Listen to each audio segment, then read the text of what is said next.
10. Wintergreen. Clevenger was dead. That was the basic flaw in his philosophy.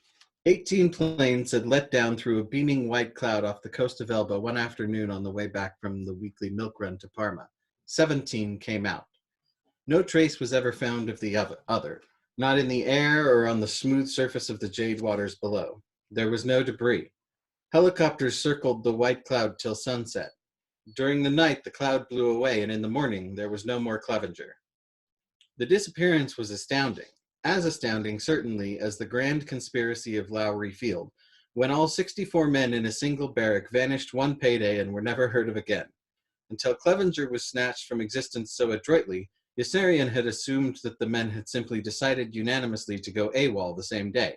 In fact, he had been so encouraged by what appeared to be a mass desertion from sacred responsibility that he had gone running outside in elation to carry the exciting news to ex-PFC Wintergreen. What's so exciting about it? Ex-PFC Wintergreen sneered obnoxiously, resting his filthy GI shoe on his spade and lounging back in a surly slouch against the wall of one of the deep, square holes it was his military duty specialty to dig. Ex-PFC Wintergreen was a snide little punk who enjoyed working at cross purposes. Each time he went AWOL, he was caught and sentenced to dig and fill up holes 6 feet deep, wide, and long for a specified length of time. Each time he finished his sentence, he went AWOL again. Ex-PFC Wintergreen accepted his role of digging and filling up holes with all the uncomplaining dedication of a true patriot. It's not a bad life, he would observe philosophically, and I guess somebody has to do it.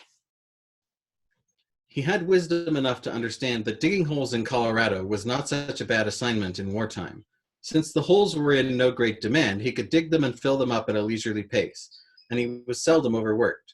On the other hand, he was busted down to buck private each time he was court-martialed. He regretted this loss of rank keenly. It was kind of nice being a PFC, he reminisced yearningly. I had status, you know what I mean? And I used to travel in the best circles. His face darkened with resignation. But that's all behind me now, he guessed.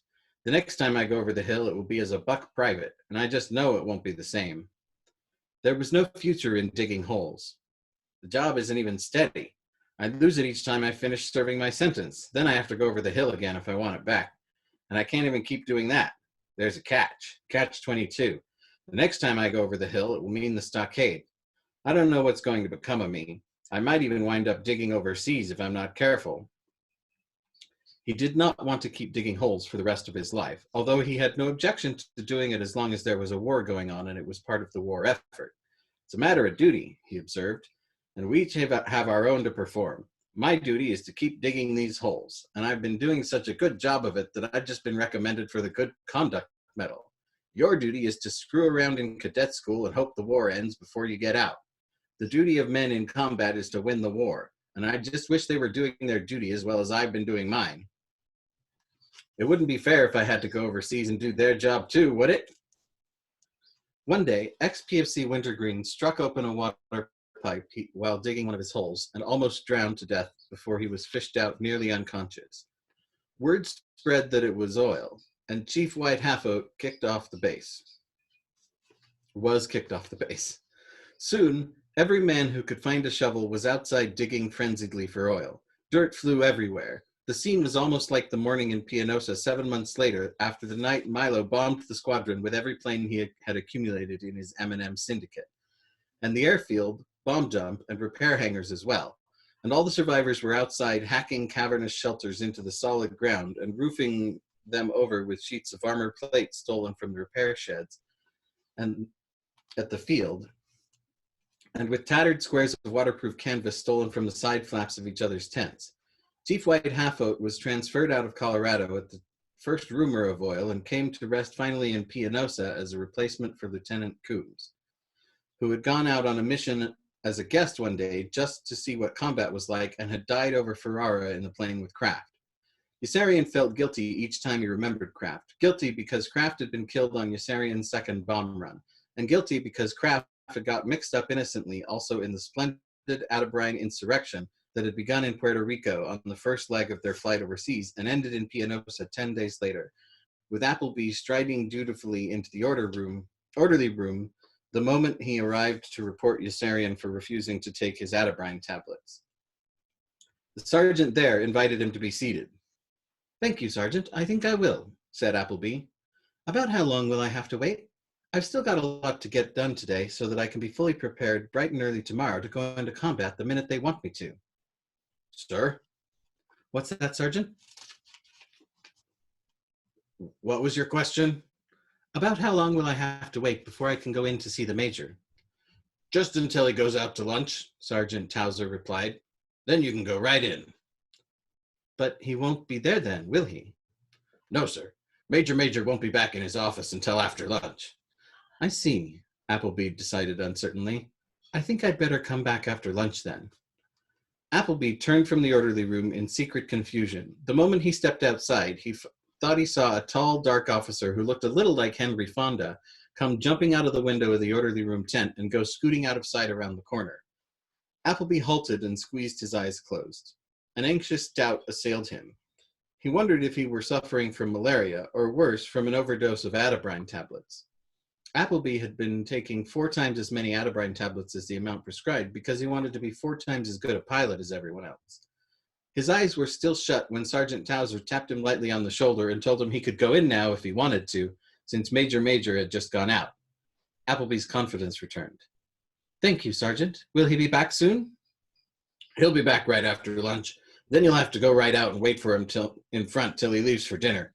Major never sees anyone in his office while he's in his office." "Sergeant, what did you just say?" "I said Major never sees anyone in his office while he's in his office." Appleby stared at Sergeant Towser intently and attempted a firm tone. "Sergeant, are you trying to make a fool out of me just because I'm new in the squadron and you've been overseas a long time?" "Oh, no, sir," answered the sergeant deferentially. "Those are my orders. You can ask Major when you see him." "That's just what I intend to do, Sergeant. When can I see him?" "Never." Crimson with humiliation, Appleby wrote down his report about Yossarian and the atabrine tablets on a pad the sergeant offered him and left quickly, wondering if perhaps Yossarian were not the only man privileged to wear an officer's uniform who was crazy. By the time Colonel Cathcart had raised the number of missions to 55, Sergeant Towser had begun to suspect that perhaps every man who wore a uniform was crazy. Sergeant Towser was lean and angular and had fine blonde hair so light it was almost without color, sunken cheeks and teeth like large white marshmallows. He ran the squadron and was not happy doing it. Men like Hungry Joe glowered at him with blameful hatred, and Appleby suggested him to vindictive discourtesy now that he had established himself as a hot pilot and a ping-pong player who never lost a point. Sergeant Towser ran the squadron because there was no one else in the squadron to run it. He had no interest in war or advancement. He was interested in shards and Heppelwhite furniture.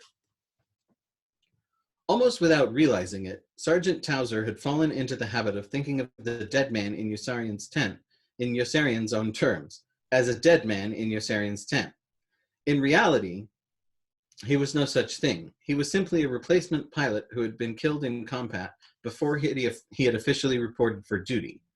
He had stopped at the operations tent to inquire the way to the orderly room and had been sent right into action because so many men had completed the 35 missions required then that Captain Pilchard and Captain Wren were finding it difficult to assemble the number of crews specified by group.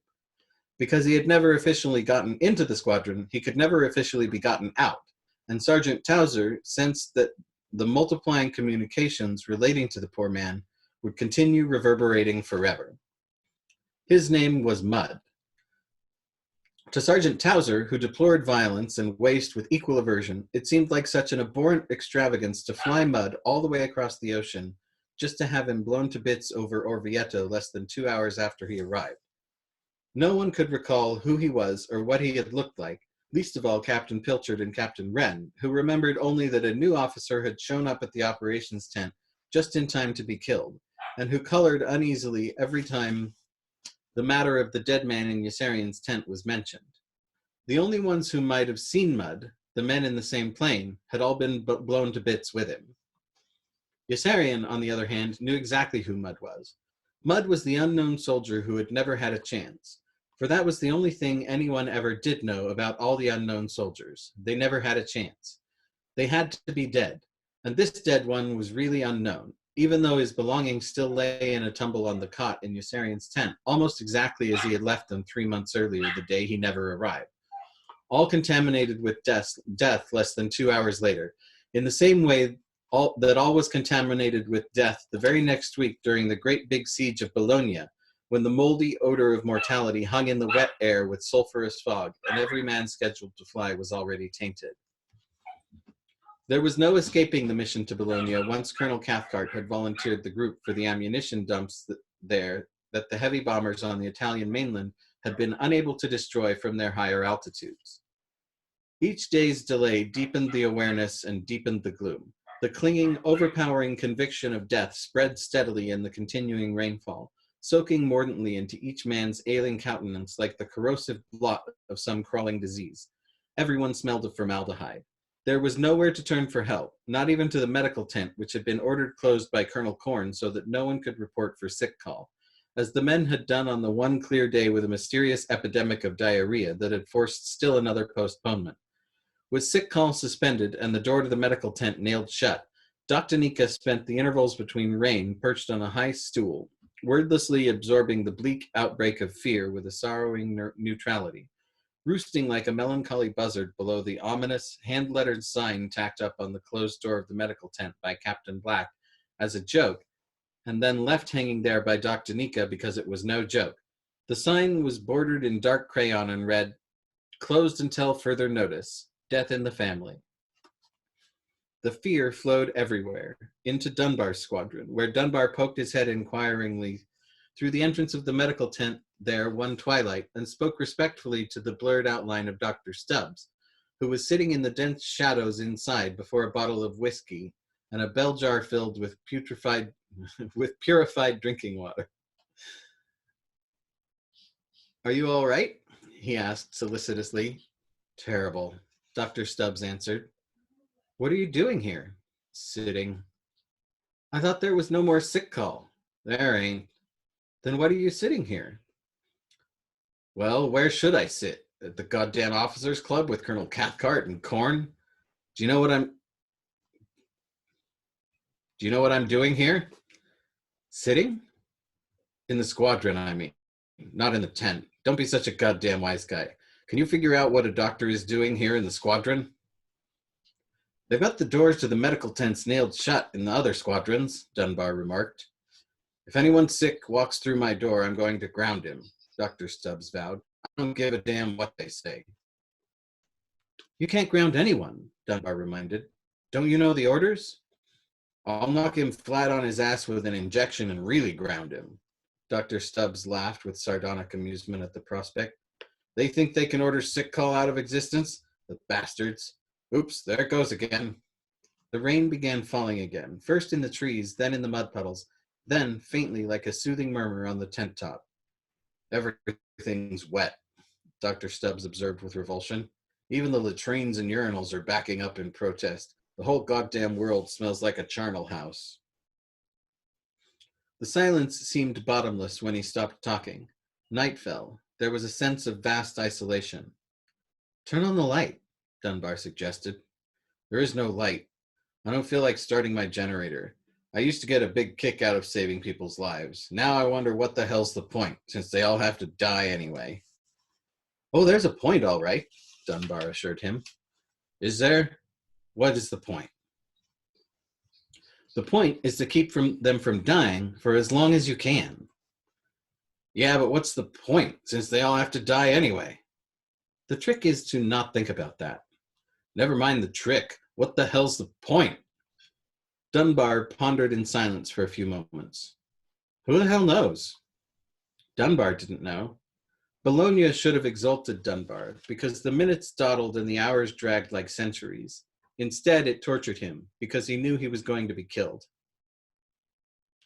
"Do you really want some more codeine?" Dr. Stubbs asked. "It's for my friend Yossarian. He's sure he's going to be killed." "Yossarian? Who the hell is Yossarian? What the hell kind of name is Yossarian anyway?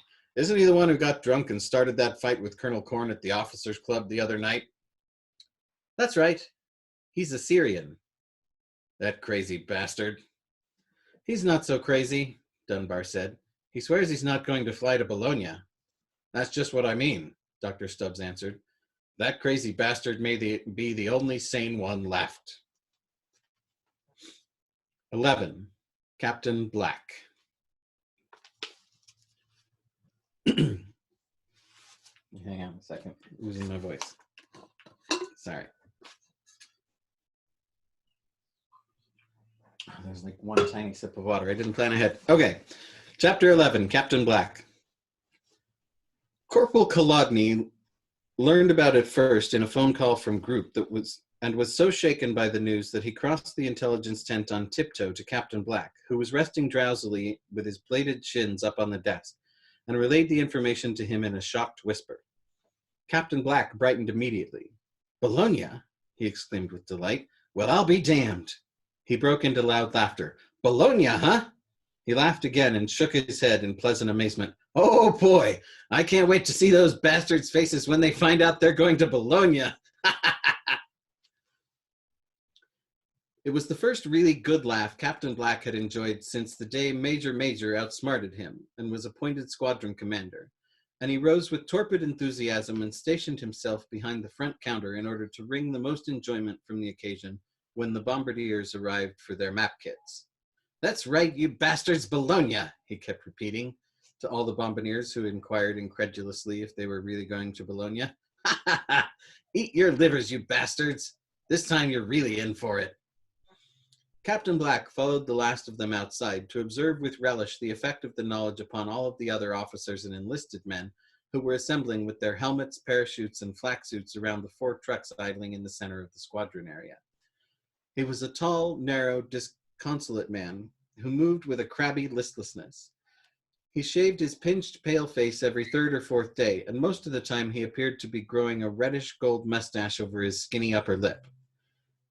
He was not disappointed in the scene outside. There was consternation darkening every expression, and Captain Black yawned deliciously, rubbed the last lethargy from his eyes, and laughed gloatingly each time he told someone else to eat his liver. Bologna turned out to be the most rewarding event in Captain Black's life since the day Major Duluth was killed over Perugia, and he was almost selected to replace him. When word of Major Duluth's death was radioed back to the field, Captain Black responded with a surge of joy.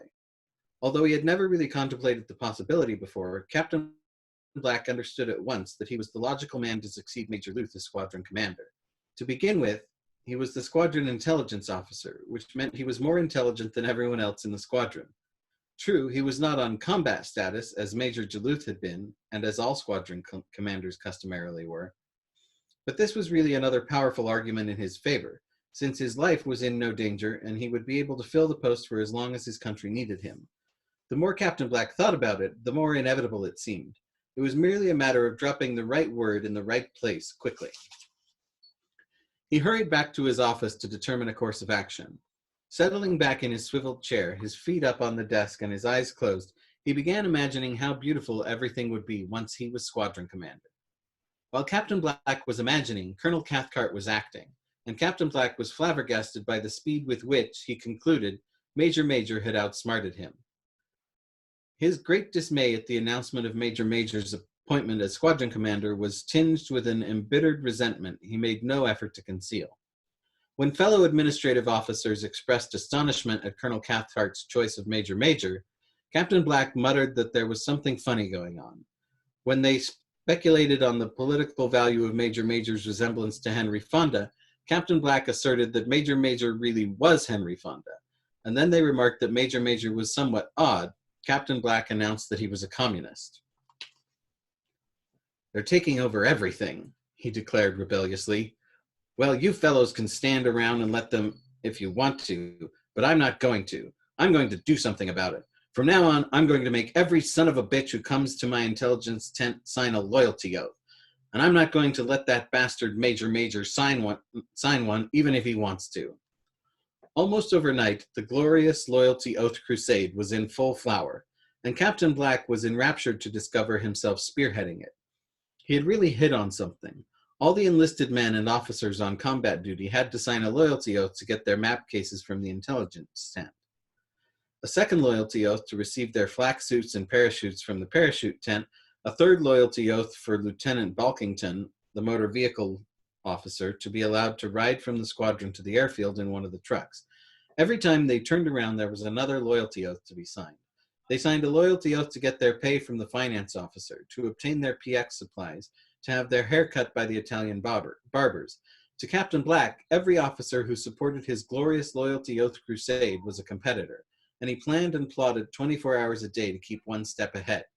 He would stand second to none in his devotion to country. When other officers had followed his urging and introduced loyalty oaths of their own, he went them one better by making every son of a bitch who came to his intelligence tent sign 2 loyalty oaths, then 3, then 4. Then he introduced the Pledge of Allegiance, and after that, Star-Spangled Banner. 1 chorus, 2 choruses, 3 choruses, 4 choruses. Each time Captain Black forged ahead of his competitors, he swung upon them scornfully for their failure to follow his example. Each time they followed his example, he retreated with concern and racked his brain for some new stratagem that would enable him to turn upon them scornfully again. Without realizing how it had come about, the combat men in the squadron discovered themselves dominated by the administrators appointed to serve them. They were bullied, insulted, harassed, and shoved about all day long by one after the other. When they voiced objection, Captain Black replied that people who were loyal would not mind signing all the loyalty oaths they had to. To anyone who questioned the effectiveness of the loyalty oaths, he replied that people who really did owe allegiance to their country would be proud to pledge it as often as he forced them to. And to anyone who questioned the morality, he replied that the Star-Spangled Banner was the greatest piece of music ever composed. The more loyalty oaths a person signed, the more loyal he was. To Captain Black, it was as simple as that. And he had Corporal Kolodny sign hundreds with his name each day, so that he could always prove he was more loyal than anyone else.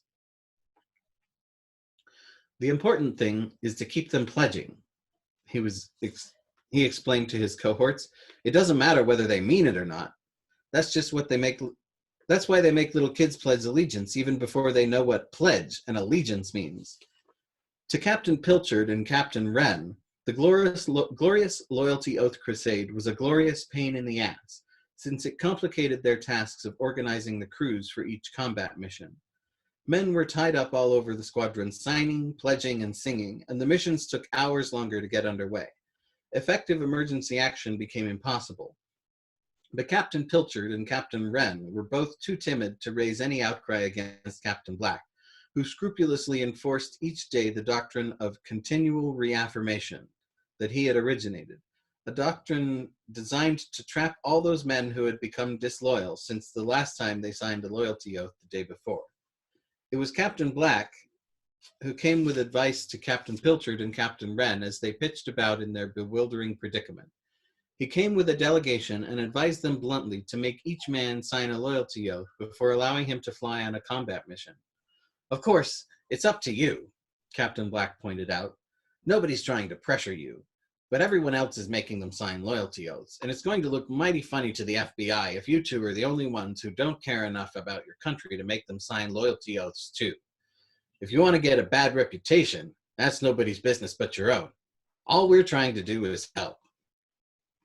Milo was not convinced and absolutely refused to deprive Major Major of food, even if Major Major was a communist, which Milo secretly doubted. Milo was by nature opposed to any innovation that threatened to disrupt the normal course of affairs. Milo took a firm moral stand and absolutely refused to participate in the glorious loyalty oath crusade until Captain Black called upon him with his delegation and requested him to. National defense is everybody's job, Captain Black replied to Milo's objection, and this whole program is voluntary, Milo. Don't forget that. These men don't have to sign Pilchard and Wren's loyalty oath if they don't want to, but we need you to starve them to death if they don't. It's just like Catch-22. Don't you get it? You're not against Catch-22, are you? Duck Danica was adamant. What makes you so sure Major Major is a communist? You never heard him denying it until we began accusing him, did you? And you don't see him signing any of our loyalty oaths. You aren't letting him sign any. Of course not, Captain Black explained. That would defeat the whole purpose of our crusade. Look, You have to play ball with us if you don't want to. Look, you don't have to play ball with us if you don't want to. But what's the point of the rest of us working so hard if you're going to give major medical attention the minute Milo begins starving him to death?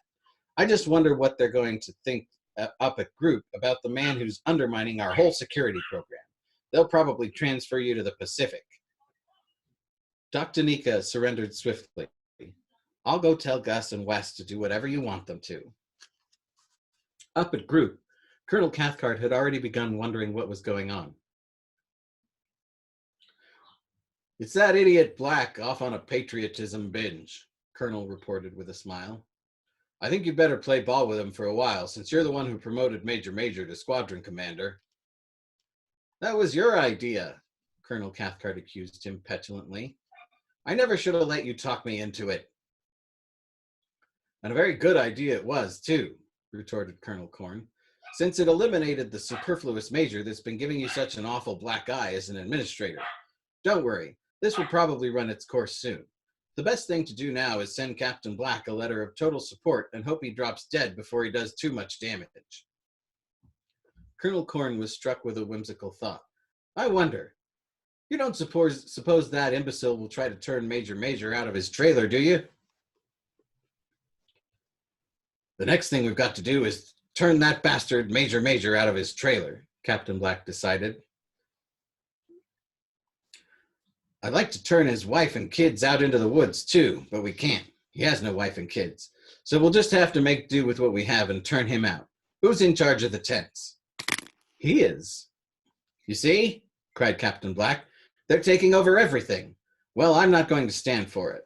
I'll take this matter right to Major de Coverley himself, if I have to. I'll have Milo speak to him about it the minute he gets back from Rome. Captain Black had boundless faith in the wisdom, power, and justice of Major de Coverley. Even though he had never spoken to him before and still found himself without the courage to do so, he deputized Milo to speak to Major de Coverley for him and stormed about impatiently as he waited for the tall executive officer to return.